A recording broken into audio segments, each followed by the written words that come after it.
Hello again. Got a few quick tips for Google Classroom. Many of us are going to be sharing Google Classrooms with other teachers, maybe co-teachers. We might have a number of different classes. And so there's a few things that we can do to make it a little bit more manageable, especially when we've got a lot of the workflow coming in. So let me just show you a couple of really quick tips to make it a little bit more manageable for this unique school year. 3 quick tips for Google Classroom, and maybe this will help you manage some of the workflow this year.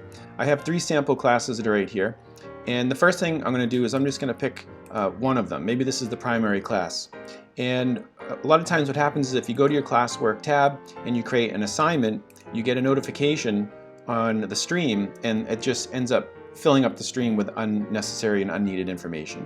So the quick fix for this one is we just go up to the settings button, the gear at the top over here, and then when we scroll down over here where it says classwork on the stream, we can show the condensed notification. There's actually a couple options. You can show the attachment and details. I tend to hide the notifications, and then once that's done you just hit save.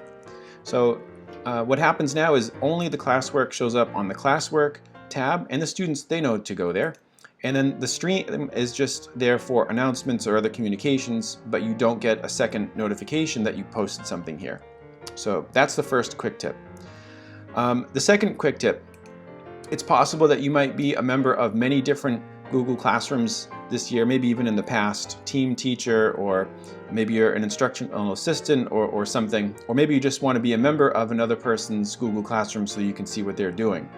But every time that they post something or a student posts something, you get an email notification. So the way that we fix this one is we go to our settings, the 3 bars over here. And this one's a little bit hidden, especially if you've got a number of different classes. But we want to go to this settings right down here. Not this setting, this one. This is the overall setting for the Google Classroom. And now under notifications, you've got some options. This first section here is for your class where you're the teacher of record. And so you can have this, it's on by default, but you could turn it off if you'd like. And you have these buttons over here for comments, and then for any of the other classes that you teach, you know, when the students hand in work, you can turn on or off notifications. The one that I like, however, is this class notifications option down here for other classes that you are a part of, that you are a faculty member of, but maybe you don't want to have notifications for every class.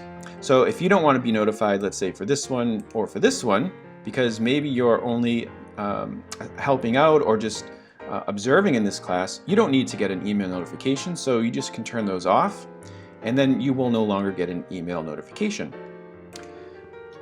The last quick tip for this is that right here we've got our now to review section, and the to review is about work that you have assigned. And if we click on this, you've got all kinds of options.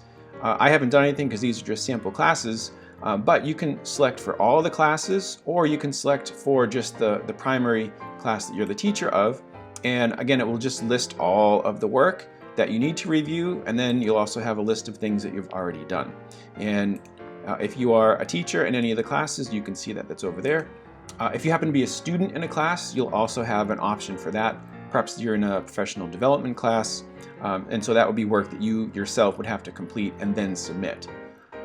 So that's it. Those are the 3 quick tips that will help hopefully make using Google Classroom a little bit more manageable this crazy school year. Thanks for watching.